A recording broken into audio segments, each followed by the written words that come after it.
Olá, hoje vamos continuar falando sobre a segunda fase do modernismo brasileiro, só que a temática vai envolver a poesia. Eu já fiz um vídeo falando sobre a prosa da segunda fase, também chamada de romance de 30, mas hoje o nosso bate-papo, o nosso Lailô aqui, será sobre a poesia da segunda fase, que, aliás, traz novidades, né? Essa segunda fase, em se tratando de poesia, ela não traz aquele caráter experimental, aquele caráter irreverente da poesia da primeira geração, daquela poesia de 1922 a 1930. Vocês devem lembrar que a galera daquele período, Oswald de Andrade, Mário de Andrade, Manuel Bandeira, tinha um jeito todo irreverente de falar. Era uma poesia bastante explosiva, né? Trazendo novidades na forma de linguagem, na técnica, na versificação, nas rimas, né? E agora não. A segunda fase vai apresentar um maior equilíbrio, né? E uma maior variedade de temas. É claro que muitos dos poetas dessa segunda fase vão dar continuidade a algumas técnicas de escrita da primeira fase, porém agora com uma temática muito diversificada. Só para vocês terem uma ideia, né? O amor vai voltar a ser tema nessa segunda fase, né? As questões sociopolíticas, as questões existenciais, falando da alma, da espiritualidade, né? Serão temas bastante presentes nesse segundo momento, tá? E aí você deve agora estar perguntando, e aí, professor, quem é que marca agora esse segundo momento da poesia brasileira a partir de 1930? Olha, grandes nomes, mas grandes nomes mesmos, nomes, aliás, que ultrapassaram esse período e chegaram a escrever aí até a década de 80, né? Então vamos ver alguns. Carlos Drummond de Andrade, né?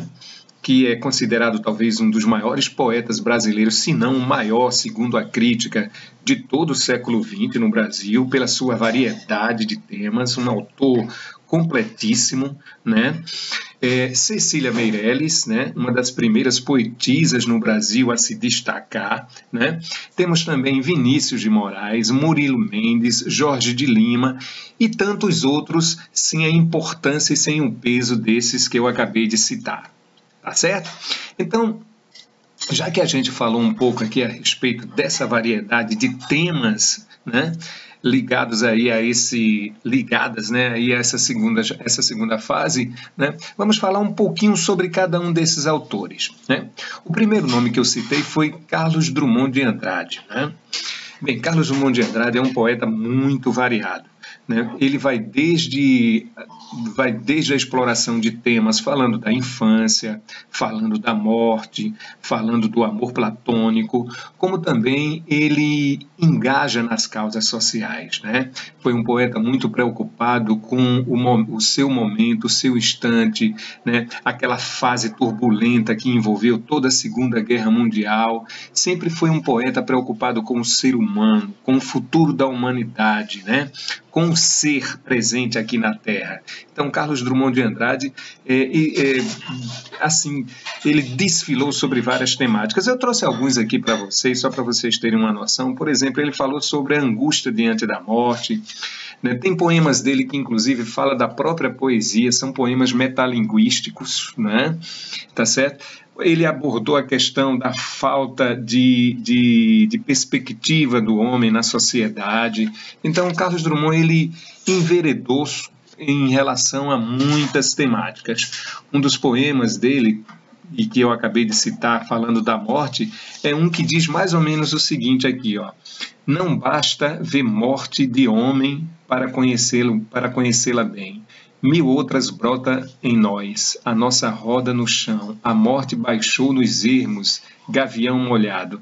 Então, assim, é um poeta bastante rico e que sobreviveu a várias fases da poesia brasileira, né? Ele não é só estudado na segunda fase, né? Mas também chegou ao período do modernismo contemporâneo.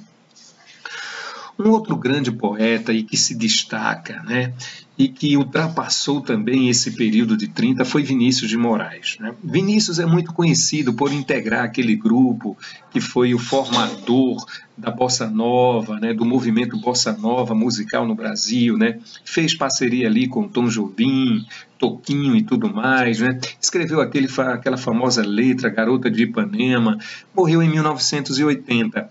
Portanto, ele viveu bem e ele atravessou várias fases da história do Brasil em termos de arte.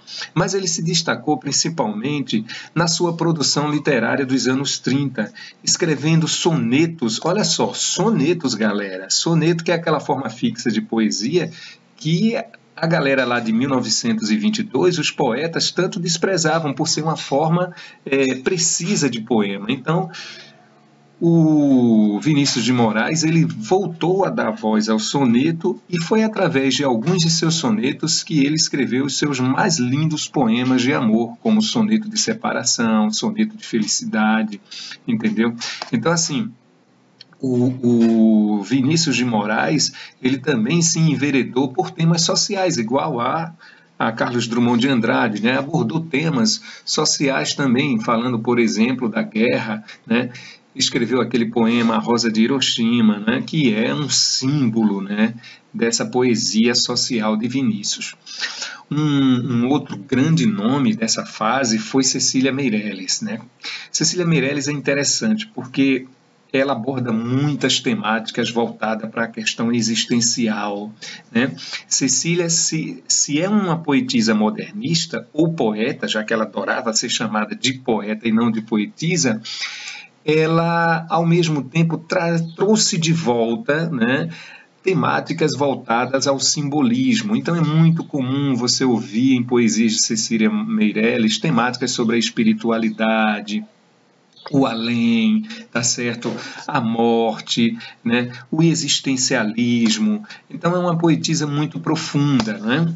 Que, é claro, aborda também questões sociopolíticas em muitos de seus poemas, né? Então, esses três grandes nomes, tá claro, faltou aí citar o Jorge de Lima e o Murilo Mendes, mas assim, para a importância do estudo e o foco no vestibular, no Enem, eu dou a dica para vocês desses três grandes autores, desses três grandes poetas, o Carlos Drummond, o Vinícius de Moraes e a Cecília Meirelles. Tá bom, gente? Então, assim, vamos resumir aqui rapidinho, né? Então, a segunda fase do modernismo brasileiro em se tratando de poesia, ela encontra o seu amadurecimento, o seu equilíbrio, né? Ela vem aí descendente de alguns experimentos técnicos da poesia da primeira fase, porém ela abre o leque, ela expande em várias temáticas, né? E muitas vezes traz de volta marcas registradas, né, de movimentos literários do passado, como o romantismo, o parnasianismo e o simbolismo. Tá bom, então? Então era esse o recado que eu gostaria de passar para vocês. Não esqueçam de assinar o meu canal, Fabrício Rodrigues, dê sempre o seu like, dê sempre o seu joinha para mostrar que você gostou da aula e não esqueça também, é lógico, de fazer seus comentários. Um abraço e até a próxima.